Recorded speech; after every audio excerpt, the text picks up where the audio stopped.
delving into stocks, property, bonds, economics, and more.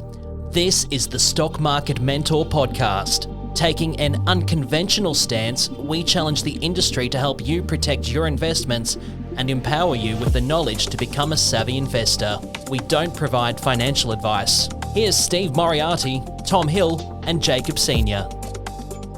All right, welcome back to another episode of the Total Money Management podcast. I've got Steve Moriarty and Jacob Sr. here again with me today. Good day. How are we feeling, gents? Good, buddy. Good. Look, obviously last week we touched on the sexy topic of fiscal versus monetary policy, and we've got another cracker this week. We've got from private markets to public government. Jesus, there's the audience just halved. Oh, another sexy, yeah, righto. See you next week. Yeah. Look, I think the idea of this one, right, Steve, is, the big idea is to show a movement away from private markets to public government because of the 4 Cs. Yep. So we want to think about climate change. The idea is that if you leave it to the market, it'll use technology, et cetera, to solve it, and we'll save the planet that way.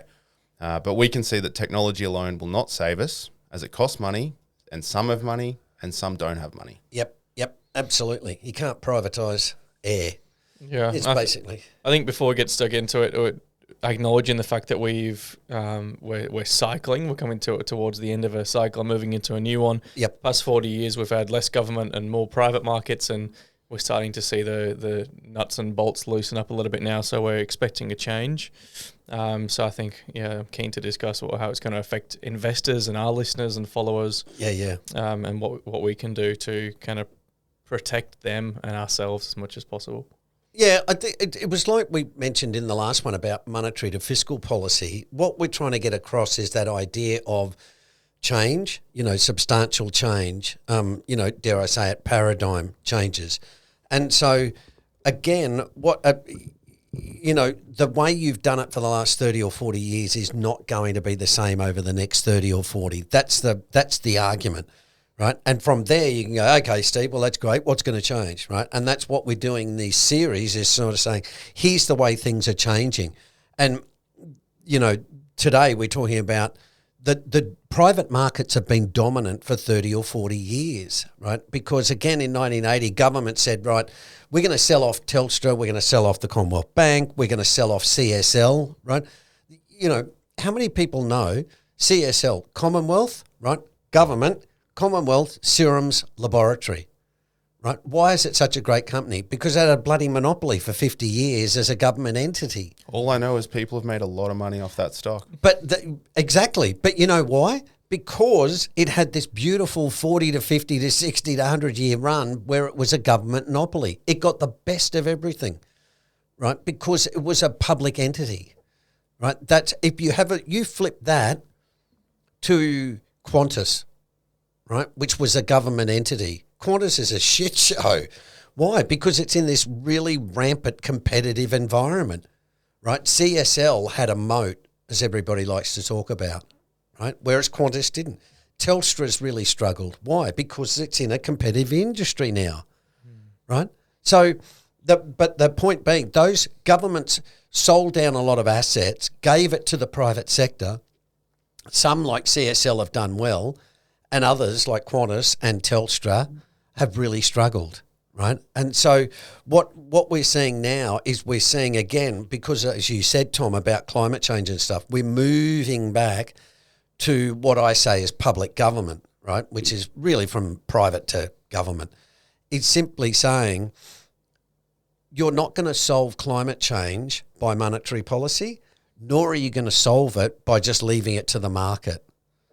Right? Unless we can make money doing it. Well, yeah, but the problem with that, Tom, is it's incompatible. You think about COVID, right? The way to solve COVID is to use private markets and we'll double the cost of healthcare, right? There you go, it's profitable. Oh, all these people are dying of COVID. Oh, well, that's a shame, but anyway, that's the way the market works, right? So what I'm saying is, in a private transaction, Jacob wants a TV. He comes to me and says, Steve, I want to buy a TV. And I say, great, mate, here's a TV. He gets his TV and I get his money, right? But with some goods, you can't do that, right? Jacob says, oh, I want some water. And I go, sorry, mate, it's $5. I haven't got $5. Oh, well, you'll just have to drop dead and go thirsty, right? You can't do that. There are some goods that are called public goods. They're the ones the government have got to look after. And what we're saying is conflict, war is governments, climate change, COVID and demographics or children, all are really public goods that governments have got to work with, not private markets. Right? That's the really big change. And so we're moving to, you know, if you have a look at, what's an example? Joe Biden's Inflation Reduction Act, right? Now, we've spent the last 20 to 30 to 40 years sending everything to China or other places where it's cheaper. Now it's all coming back, right? And it's coming back because the world has changed. It's not coming back because America's suddenly as cheap as Bangladesh, right? Or Vietnam. It's coming back because the Americans have made a decision to change the way the globe operates, right? And so everybody else, all of us have got to go, the big dude in the room's changed. We've got to change with that, right? Or adjust to that. And that's what the state is at the moment. So the idea of, you know, you think about this. The Americans have said, we're not going to send the top-end semiconductor chips to the Chinese. Right? Now, that is, and I think I've said this before, that's an act of war. Right? That's equivalent in we had the a last... few interesting comments on Yeah, TikTok we definitely on that. did. Sorry? We had a few interesting comments on TikTok on that. Oh, really? Yeah. People disagreeing with, it can't be, that's not an act of war. Of course it is. No, that's all they said. Yeah, like, that's not an act of war. And then I was like, do you have any other commentary to kind of back up your argument? And he said, no, that's not an act of war. Well, yeah, I know. But see, that's what I mean. People are not used to governments being hostile to each other, right? People are, you know, like, well, what do you mean? I want a cheap iPhone. I can get it from China. Sorry, dude, we're not friends with the Chinese anymore. Oh, well, that's not very good. That's the way the world turns, right? And that's what I'm saying. The Americans and the, quote, allies, right, the UK, parts of Europe, Australia, Canada, are now more hostile towards the Chinese, right? And I can tell you guys, when I was younger, it was Russia, right? But these things cycle, right? And that's why I'm saying the idea now, and this ties into our last few sessions, the idea now where you can say, oh, I want to be able to import, you know, bloody oranges from Poland. Sure, go ahead. No, those days are over, right? And that's what we were talking about in the break about. If you can see the arguments with immigration morphing, right? And now, you know, I'm not making a judgment at all. All I'm saying is, in that I mean a personal judgment. All I'm saying is, I'm telling you, immigration's changing, right? And it will change. If you look at those statistics and the way the world has worked over history, there have been periods of globalization and periods of deglobalization, right? It's always strongest for you to go, oh, Steve, it won't change. Why? Because I'm living in the here and now. But if you gain, and this is what we were saying, you know, you've got to look at that broad span of history to be able to say, oh, interest rates are no longer at zero. Oh, you know, there's more government involved in my life. Oh, you know, these are these events that change things. So what the question that kind of that I'm thinking about at the minute is, so what does it even mean moving from a private market to a public government? Would that mean there'd be more government businesses, corporations popping up? Would governments be buying private companies back, like Telstra, like your Qantas's? Entirely possible. Well, yeah. Well, so what, right? Like, most people, if it doesn't immediately impact them, why do they care? Like, and I'm wondering, moving from private markets to public government, this is fascinating, and, you know, it's something I'll absolutely be keeping an eye on now. But what does that actually mean? What does that mean for us? What does that mean for investors? It means you will have, well, okay, let me give you an example. One of the things I think is going to happen is a thing called financial repression. Okay? Now, everyone's going to go, oh my God, here he goes. What's financial repression? What it is saying government will be more active like they used to be in economic life, right? And it will be, you have a think about this. During COVID, the Australian government gave Qantas $800 million, right? Now, other countries, and quite rightly, some people said, well, just fucking nationalise it, right? We've just given them, why would you give Alan Joyce $800 million so he can grab $20 million of it, retire and piss off overseas?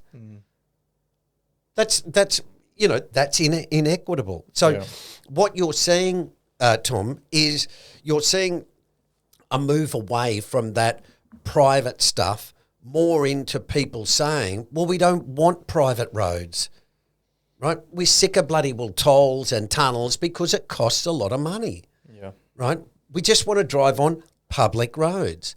So what you're seeing is this creeping backlash against privatisation, right? And that's what I mean by more government, right? And that's why I say, you imagine saying to people with COVID or with demographics, children, climate change, no, we're not going to do anything. No, we'll just let the market solve it, right? It ain't working. So, well, we're gonna obviously we're expecting an increase in fiscal spending and government spending. yes, And that spending based on our theories, is going to be around government things. So if we're trying to solve for the 4 Cs, they're going to be spending based on, I'm not articulating this properly, but based on government things. They're not going to start handing money out to the private sector to fix those problems. Yeah, absolutely. So that's why I say, if you look at conflict and COVID and climate change, you can't solve them by private transactions between people like you and I. Yeah, so I was saying when the government starts to spend that money, they're going to be spending it on their home soil, on their initiatives, not private initiatives. Absolutely. They can fix it. Well, they'll spend it on solving the problems for everybody. Yeah. Right? Private markets are about a transaction between individuals like you and I. Right? Public is about building a bridge. Who? Just for Jacob? No, for everybody. Right? That's the difference. Right? A toll road is, you can use that road if you pay. That's a private transaction. Oh, well, I don't want to pay. All right, fine. Take the bloody long road. But you're not getting in the tunnel. Whereas what I'm saying is, before that privatisation, governments just built all the roads. Right? Telstra just ran lines. If you wanted a phone, you got a phone line. Whereas now they go, yeah, it'll be $3,000 because we've got to run it, your quote special or different. And that's because they're operating under a private motive. Yeah. Right? So this is why infrastructure is starting to come back, because first of all, it creates a lot of jobs, right? It generally pays good wages, and the infrastructure has run down for the last 30 or 40 years, right? Why? Because if it's not profitable, governments don't build it anymore, which is ridiculous, right? When there's a screaming need to fix climate change, it's like, oh, we'll let the market fix it. It's like, it's not fixing it.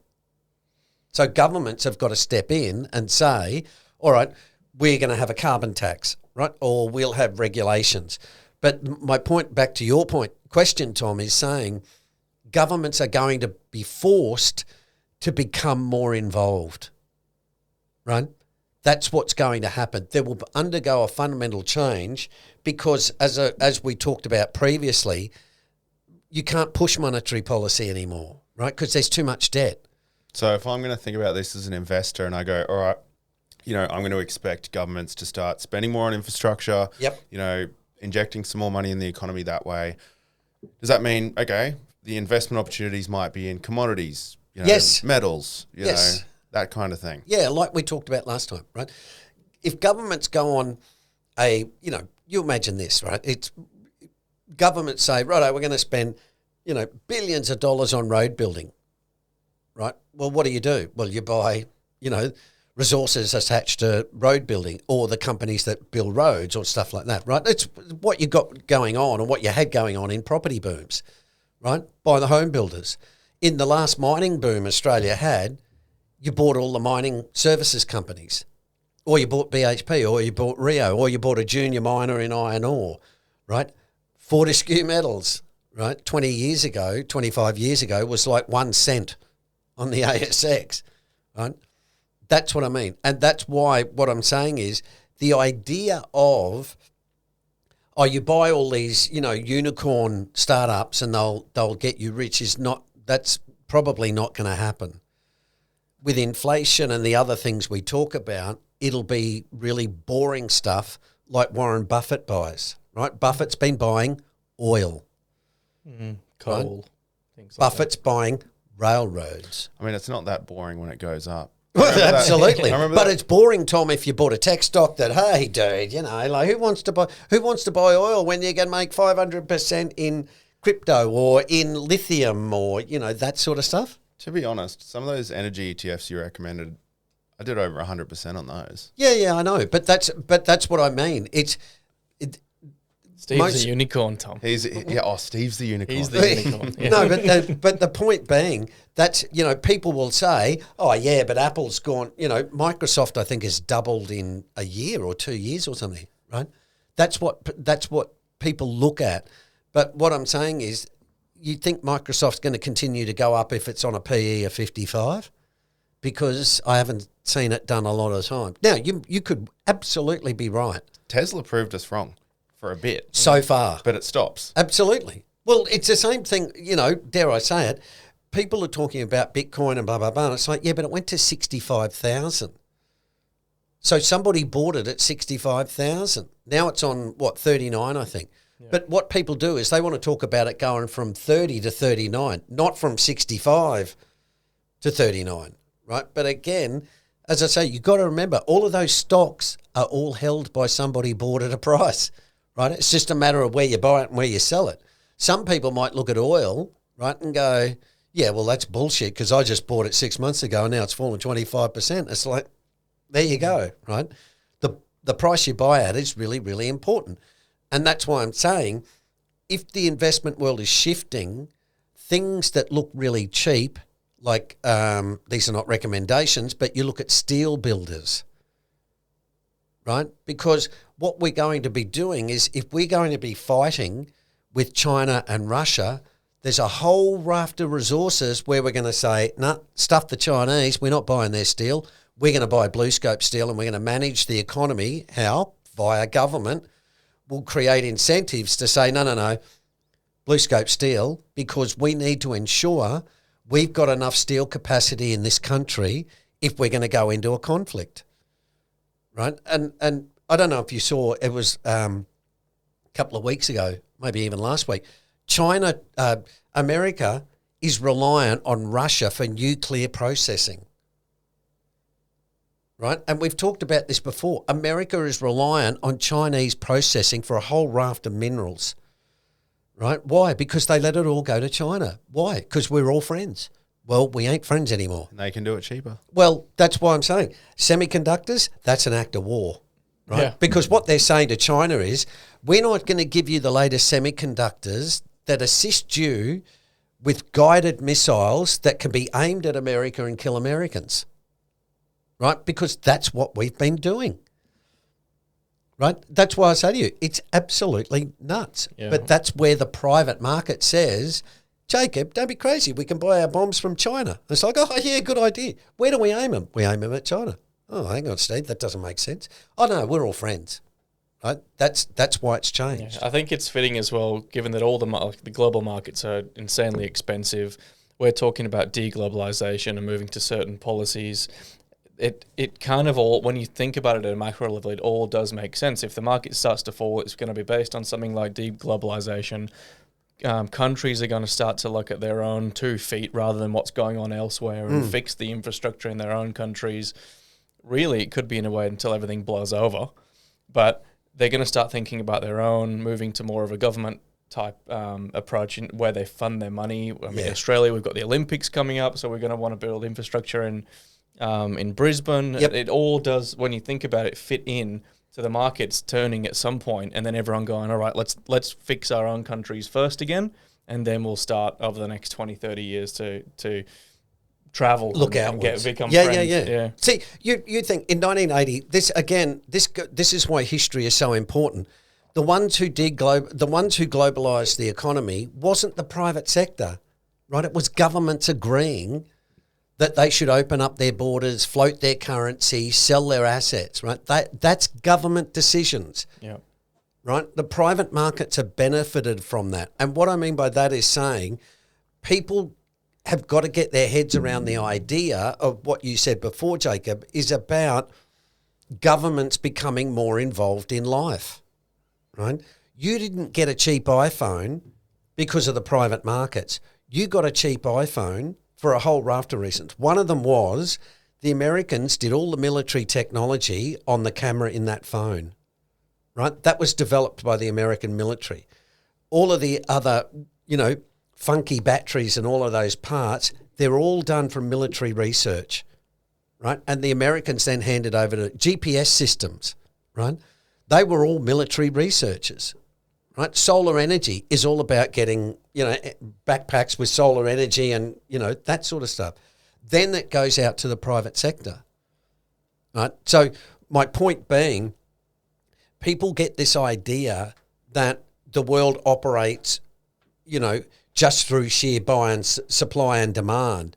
But it's the governments that set the rules that determine a lot of that supply and demand, right? So that's why I'm saying, we're reverting back to that, where governments will say, no, we're not buying Russian, wheat or nuclear stuff, right? And that's what's going on at the moment.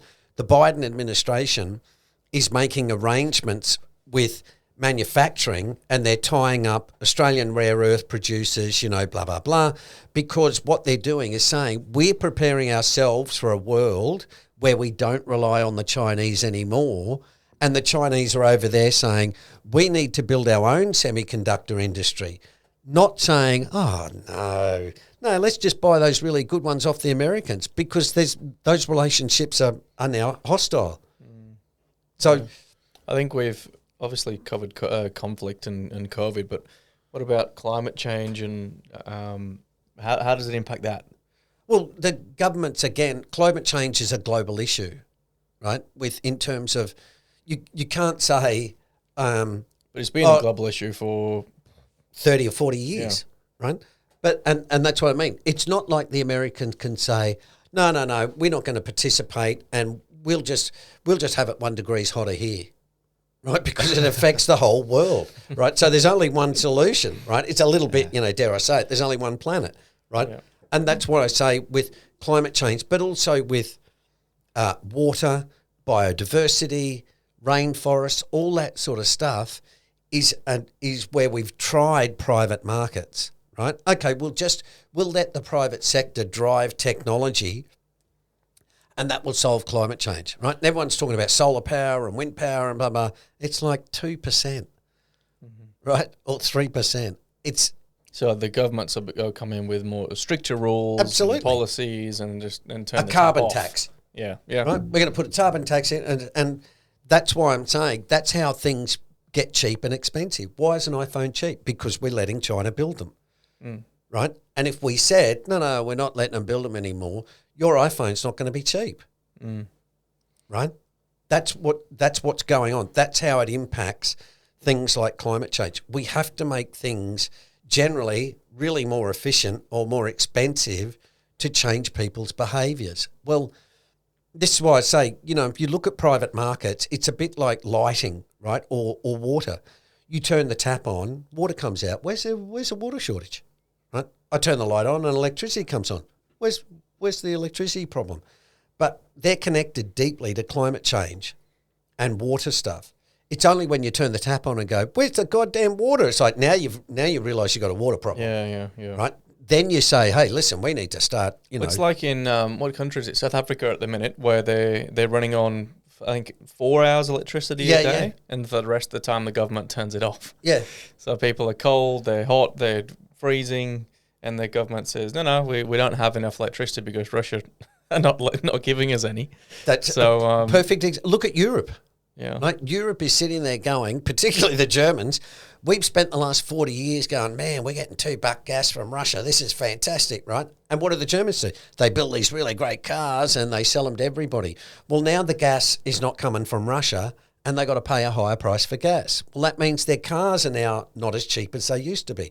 That now means German industry is saying, well, you know, we can't supply all these jobs anymore because the price has gone up, right? Industry starts saying, listen, we need to move out of Germany and move to where it's cheap. Where's cheap energy? The United States, right? Companies will look at it and say, you know, a lot of them are country agnostic. And by that I mean, they just got to go to where the cheapest is that they can build, and there's a great home market. Well, that's America. Yeah. But that doesn't support deglobalization, unless I'm thinking about the wrong way. No. It supports deglobalization in the way of saying that they can't rely on Russian gas or food supplies. So they find a new friend. Chemicals and all that stuff. So the globalization is re-globalizing, right, or reordering itself to say, well, they're not our friends anymore, so we can't rely on them, right? And the argument was with COVID exposed how the global supply chains were actually fragile, right? And a lot of countries have said, quite rightly, hey, listen, we've got to, has anybody realised this shit's so deep that, we're at the behest of China or Russia or America, blah, blah, blah. Well, you can't do that. For national security reasons, you have to say, well, BlueScope steel's terrible. We should just shut it down and let China, build our steel.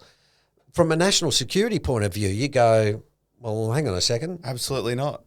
Well, that opens us up to a host of new risks. Absolutely. Yeah. That's why the Japanese won't drop the tariffs on rice, because if they do, they'll starve to death. Right? I feel like we could go on about this for a long time, but I mean, look, if we kind of recap, right, I think the big issue is a change in power dynamic. Yep. Going from private markets back to government, and hopefully it was clear, through this episode, that we've just got to change how we think about investing. Yeah, there's still absolutely. plenty of opportunities out there, but the underlying message is it's not going to be the same as it was, and we've just got to look elsewhere. Yep, absolutely. There's still going to be lots of opportunities. It's just not going to be where you've used to thinking, oh, you buy Microsoft and you'll get rich, or you'll buy, Apple and you'll get rich. The returns will adjust given what's going on in the global economy. Right? Start looking at the sectors that have been really underperforming over the last cycle. Perfect. And they're going to be the sectors that we're interested in looking at as well. Absolutely. And that will be, as you said before, Tom, commodities, right? Who wants to buy commodities when you can buy sexy chip companies, right? Well, let me tell you, we're going back to those basics where people will be, looking at commodities, steel industries, sexy? Hardly, but they'll probably be better performers because they'll be supported by governments for national security reasons.